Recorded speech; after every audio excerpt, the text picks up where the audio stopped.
महानगर में लगातार बढ़ रही हैं डकैती की घटनाएं। रात होते ही शहर के विभिन्न इलाकों में सक्रिय हो जाते हैं डकैत गिरोह।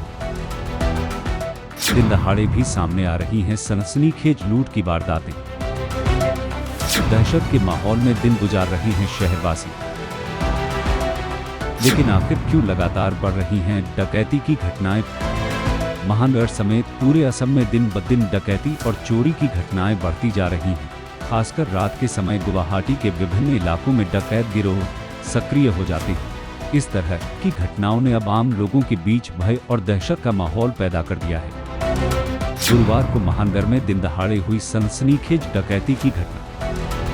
राष्ट्रीय राजमार्ग के समीप 5 व्यवसायियों के एक दल को डकैतों ने लूट लिया। होटल रेडिसन ब्लू के सामने हुई इस खौफनाक डकैती की घटना। सेना की वर्दी पहनकर आए डकैतों के गिरोह ने मेघालय से आ रहे व्यवसायियों के दल से 21,85,000 रुपए लूट लिए।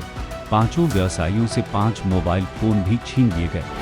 मेघालय में एक्सकेवेटर बेचकर नकदी लेकर लौट रहे थे व्यवसायी। बायहाटा चारअली की ओर जाते समय डकैतों ने रास्ता रोककर वारदात को अंजाम दिया। डकैतों का गिरोह एक सफेद रंग की बोलेरो गाड़ी में आया था। वाहन का नंबर AS1AV 1036 बताया जा रहा है।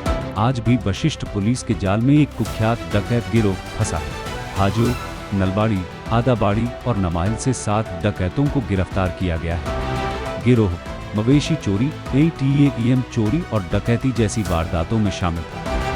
अब सवाल उठता है कि आखिर क्यों दिन ब दिन बढ़ रही हैं डकैती की घटनाएं? गुवाहाटी समेत असम में लगातार सुनने को मिल रही हैं लूट और डकैती की घटनाएं। युवाओं के बीच क्यों बढ़ रही है अपराध की प्रवृत्ति? इस विषय को लेकर जागरूक लोगों के बीच चर्चा देखने को मिल रही है। डकैती और लूट जैसी घटनाओं के बढ़ने के पीछे कई चिंताजनक कारण जुड़े हो सकते हैं। अत्यधिक मुफ्त सुविधाएं मिलने से शायद युवाओं में मेहनत के प्रति रुचि कम हो रही है, जिसके चलते आसानी से पैसा कमाने की प्रवृत्ति बढ़ रही है। शायद नशे की लत भी भयावह रूप से बढ़ती जा रही है। बेरोजगारी और आर्थिक असुरक्षा भी एक बड़ा कारण हो सकती है। सामाजिक और नैतिक मूल्यों का ह्रास। रात के समय कुछ इलाकों में पर्याप्त पुलिस गश्त की कमी, अपराधियों के खिलाफ सख्त कार्रवाई न होना भी एक अहम कारण हो सकता है। अब समय आ गया है कि सरकार भी इन घटनाओं के पीछे छिपे असली कारणों की गंभीरता से जांच करे और स्थिति को नियंत्रित करने के लिए प्रभावी कदम उठाए। समाज में बढ़ते पारिवारिक और सामाजिक मूल्यों के पतन जैसे मुद्दों पर भी समान रूप से ध्यान देने की जरूरत है। खासकर युवाओं को सही दिशा दिखाने के लिए सरकार के साथ साथ समाज को भी महत्वपूर्ण भूमिका निभानी होगी, ऐसा जागरूक वर्ग का मानना है।